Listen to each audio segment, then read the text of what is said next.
Assalamualaikum warahmatullahi wabarakatuh. Apa kabar untuk seluruh pemirsa video saya dari Sabang sampai Merauke? Semoga selalu diberi keberkahan, rahmat, dimudahkan segala urusannya, dimudahkan rezekinya, diberi kesehatan oleh Allah Subhanahu wa Ta'ala, serta diberi hidayah oleh Allah Subhanahu wa Ta'ala untuk orang-orang yang belum mendapatkannya. Dalam video kali ini, saya akan membaca kitab yang ditulis oleh penulis Ba'alawi, yang dalam kitab ini terdapat satu cerita, satu kejadian di mana kuburan, dari tengah kuburan itu terdengar suara erangan mayit yang mengganggu istirahatnya orang yang ada di sekitar makam tersebut.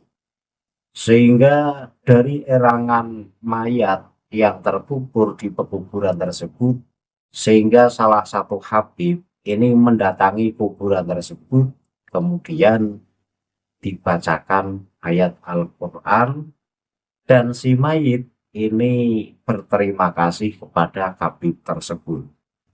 Nah, dari cerita yang tertulis dalam kitab yang nanti akan saya bacakan, ini menarik untuk saya kritisi. Tetapi sebelum masuk pada pembahasan, untuk seluruh penonton dari manapun semua yang belum subscribe channel saya, bisa tekan tombol subscribe, kemudian like, serta share video ini ke teman-teman semua, agar yang belum tahu menjadi tahu.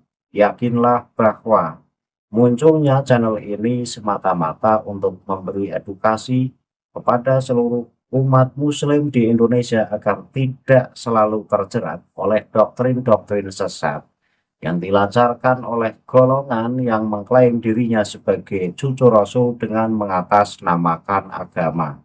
Selanjutnya akan langsung saya masuk pada pembahasan, yaitu pembacaan kitab Tadkirunas, kitab yang memuat kalam dari Habib Hasan bin Ahmad bin Abdullah Al-Atos. Dalam kitab ini terdapat cerita yang saya ini tertarik untuk mengkritisinya. Cerita ini ada di dalam kitab Tadkirunas halaman 217. Teks aslinya saya tampilkan di layar sebagai bukti bahwa apa yang saya baca ini benar-benar terdapat dalam kitab Tadkirunas. Selanjutnya akan saya tampilkan teks dengan tulisan yang lebih jelas, karena kitab Tadkirunas ini teksnya buram, sehingga saya rubah menjadi tulisan yang mudah dibaca oleh para penonton. Dan jika ada bacaan saya yang tidak pas, mohon diluruskan. Tapi ketika hanya bacaan saja yang salah dan cara memaknainya masih benar, ini ya nggak perlu dikritisi dengan kritik yang berlebihan, karena maksud dan tujuannya ini tersampaikan. Saya tampilkan teksnya di layar dan akan saya baca, penonton bisa menyimak baik-baik.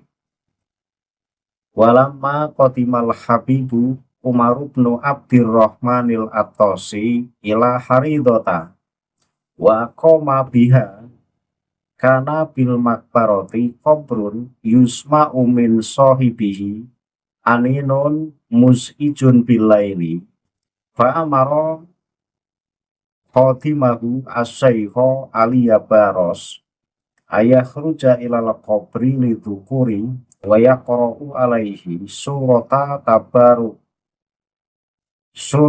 tabarukin al-mulki wa yad'u lahu fafa'ala dzalika fangqata'a aninuhu faqala sahibul qabri li sayhi ali man hadzal ladzi farajallahu alayya bi qiraatihi wa barakatihi. Faqala ana Ali Baros amaroni bil khuruji ilaika wal qiraati alaika sayyidi Umarul Atosi faqala jazakallahu khairan fasa'alahu asaihu aliyu man angka wa ma amaluka qala ana rajulun min ahli aibun yakni wati haridah.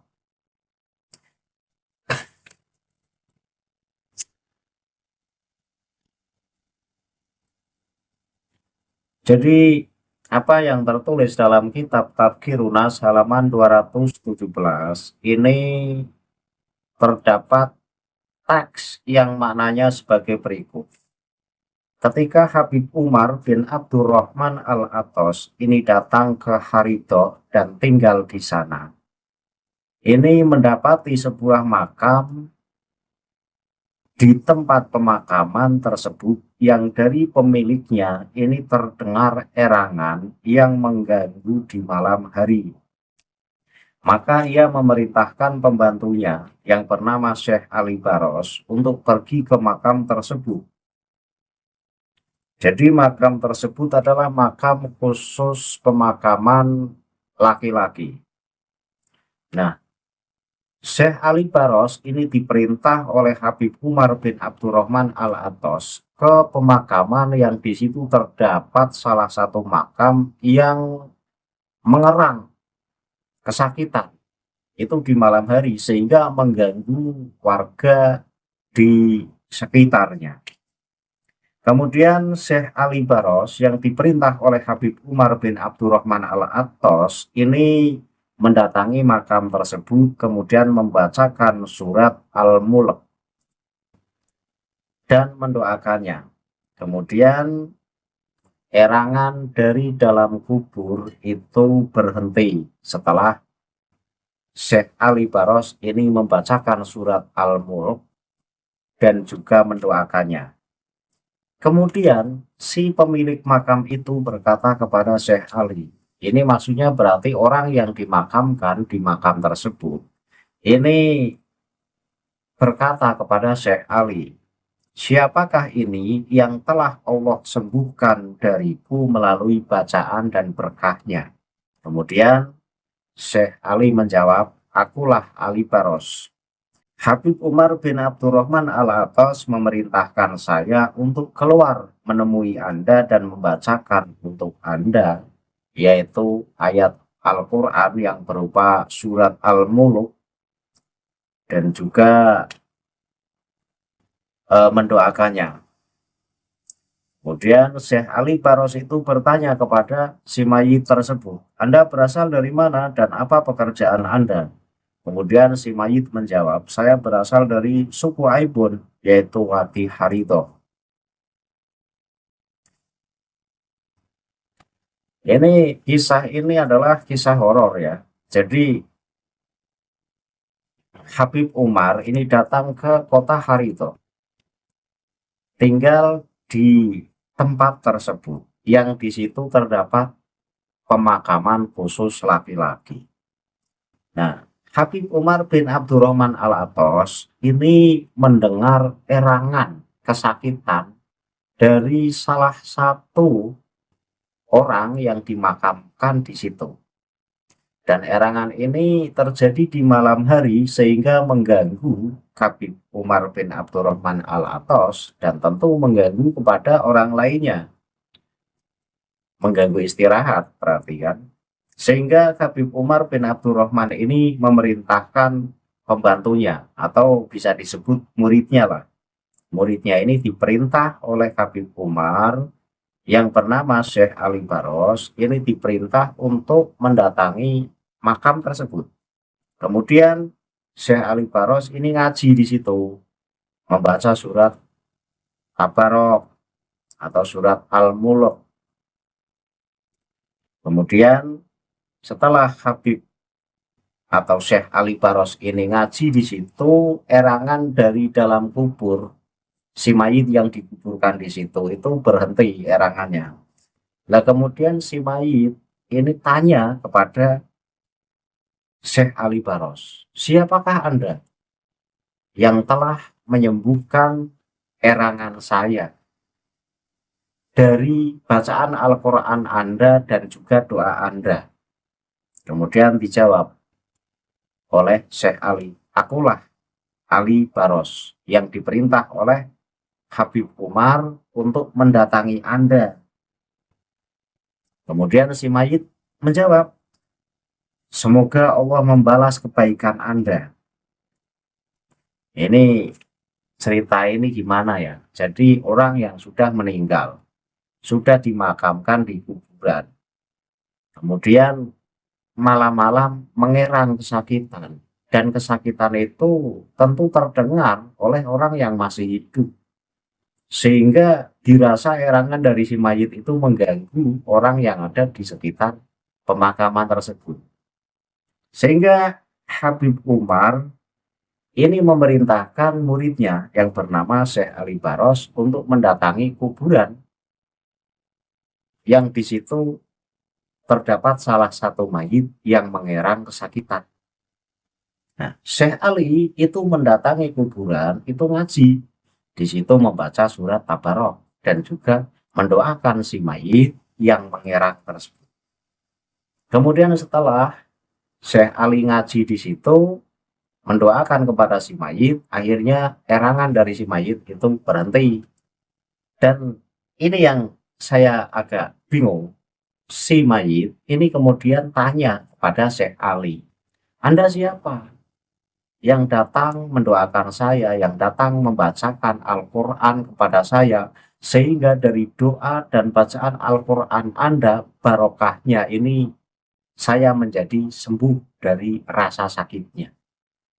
Ya ini cara tanyanya gimana? Itu kan orang sudah mati. Nah, kemudian dijawab oleh Syekh Ali, saya ini Ali Baros, diperintah Habib Umar untuk mendatangi Anda. Nah kan, jadi dialognya itu kayak dialog orang yang masih hidup. Dan anehnya, erangan kesakitannya si mayit yang mungkin mendapat siksa kubur ya, ini kok bisa terdengar kepada orang yang masih hidup. Sampai Habib Umar bin Abdurrahman Al-Attas ini merasa terganggu. Ini kan berarti terdengar oleh orang yang masih hidup. Ini kan ya koplak lah, menurut saya koplak. Kemudian Syekh Ali Baros yang di situ disuruh oleh gurunya untuk ngaji di pemakaman yang terdapat erangan si mayat tersebut. Setelah ngaji, ini si mayit yang didoakan oleh Syekh Ali ini tanya kepada Syekh Ali, Anda siapa sih? Eh, mendoakan saya dan membacakan Al-Quran untuk saya, sehingga saya ini hilang rasa sakitnya, kan kurang lebih begitu. Nah ini dialognya ini gimana? Kayak dialog orang yang masih hidup saja. Itu sebenarnya sudah mati atau masih hidup?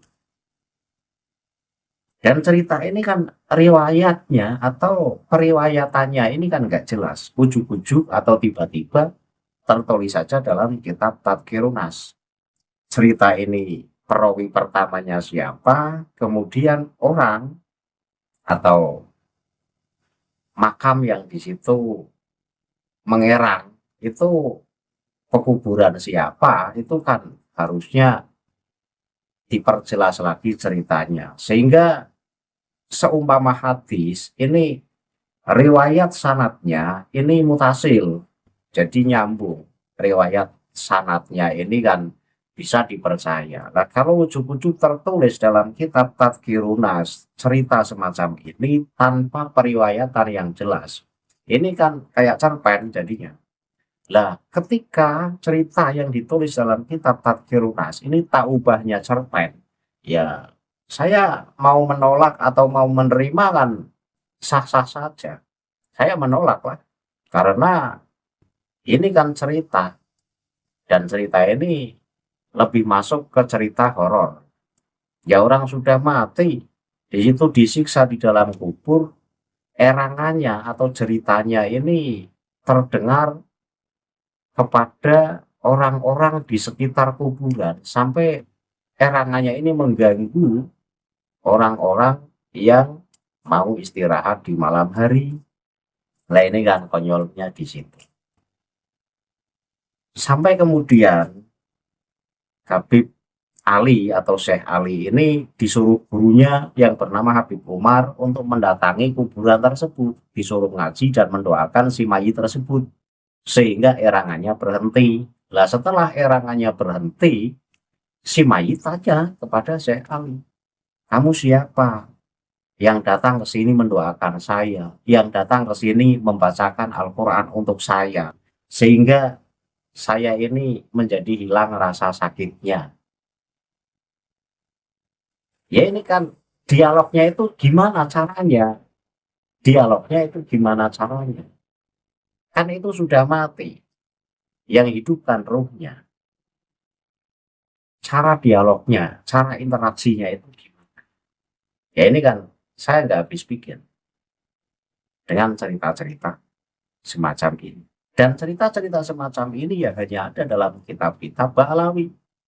Ya dalam kitab-kitab Islam selain dari kitab Ba'alawi ya nggak ada cerita-cerita semacam ini. Kecuali ya ada di majalah-majalah fiksi terbitan Indonesia itu kan banyak. Nah kalau itu cerita fiksi, itu kan hanya sekedar hiburan. Itu hanya sekedar hiburan untuk mengisi kekosongan dibaca sehingga pembacanya merasa terhibur. Nah, ketika cerita semacam ini kemudian dijadikan sebagai sarana hebat-hebatan, ini kan lagi-lagi kan untuk menghebatkan Kabibah Alawi. Jadi kesannya dalam cerita ini kan Kabibah Alawi itu hebat mendengar eh, si mayit yang lagi disiksa di dalam kubur menjerit mengerang. Ini kan kesan hebatnya di situ. Sehingga dari pendengaran si Kabib tersebut ini merasa terganggu oleh erangan si mayit yang lagi mendapatkan siksa kubur. Kemudian Syekh Ali disuruh mendatangi kuburan untuk ngaji di situ agar erangan dari si mayit itu berhenti. Nah, setelah Syekh Ali ngaji di situ, benar erangan dari mayit tersebut berhenti dan si mayit balik tanya kepada Syekh Ali, "Kamu siapa? Kok datang ke sini ngaji untuk saya, kok mendoakan saya?" Lah ini interaksi yang semacam ini juga konyol menurut saya. Lah orang sudah mati kok interaksi kayak orang yang masih hidup. Ini saya tidak bisa menerima cerita-cerita yang semacam ini dan faedah dari membaca cerita ini tidak lain hanyalah merasa terhibur lah. Jadi nggak ada faedah yang berbasis keilmuan. Jadi faedah dari membaca kitab Tadkirun Nas, khususnya di halaman 217 yang lagi saya baca ini ya faedahnya hanya satu, merasa terhibur dengan membaca cerita-cerita konyol semacam ini. Untuk faedah yang berbasis keilmuan ini nggak ada sama sekali. Sehingga ketika kitab Tadkirun Nas ini disebut kitab ilmiah, ini yang nggak bisa. Ya, ini isinya itu cerita-cerita ngawur, isinya cerita-cerita khurafat dan khayalan. Nah ini mungkin yang suka ngotot-ngotot, yang membela mati-matian Kabibah Alawi. Ayolah kaji kitab Tadkirun Nas, ayolah kaji kitab Al-Huror, ayo kajilah kitab Tasbitul Fuad, ayo kajilah kitab Misbahul Anam, ayolah kaji kitab Masro Urawi. Di situ Anda harus netral. Kalau memang Anda ngegas terus membela mati-matian Kabibah Alawi. Dan sekali lagi saya ingatkan, dalam kitab Masra'u Rawi terdapat pernyataan Faqih Muqaddam yang mengaku sebagai Allah. Apakah Mukibin yang mati-matian membela Ba'alawi akan membenarkan pengakuan dari Faqih Muqaddam yang mengaku sebagai Allah? Seluruh Mukibin boleh menjawab pertanyaan ini. Saya kira cukup ya. Jadi inti dari saya membaca kitab Tadkirun Nas halaman 217 ini adalah cerita yang terdapat dalam kitab Tadkirun Nas ini lebih masuk ke cerita horor dan fiktif, tidak benar-benar terjadi. Tetapi ini hanya untuk menghebatkan klan Ba'alawi. Si pembaca ini tergiring pada satu pandangan, oh berarti Habibah Alawi itu hebat, mampu mendengar erangan orang yang sudah meninggal yang lagi disiksa di dalam kubur. Berarti Habib Ba'alawi itu orangnya hebat-hebat. Itu saja yang diharapkan dari penulis kitab Tadkirunas ini. Dan untuk pembaca yang cerdas, ini ya tidak terkecoh. Ini cerita bohong, periwayatannya nggak jelas. Dan siapa orang atau makam siapa yang di situ mengerang kesakitan juga tidak jelas dan tidak tertulis dalam cerita ini. Jadi ketika saya menolak cerita ini dan saya menganggap cerita ini sebagai cerita yang bohong, itu sah-sah saja. Ya, tidak lumrah terjadi soalnya. Orang sudah meninggal ya meninggal lah, ruhnya kembali ke hadirat Allah dan jasadnya melebur perlahan-lahan bersama tanah. Itulah yang umum. Ketika dalam kitab-kitab Ba'alawi, ini orang yang sudah meninggal tapi hidup, kemudian masih berinteraksi dengan orang yang masih hidup, ini ya hanya ada dalam kitab-kitab Ba'alawi. Akhirul kalam billahi taufiq wal hidayah. Wassalamualaikum warahmatullahi wabarakatuh. Salam maras untuk seluruh muslim di Indonesia.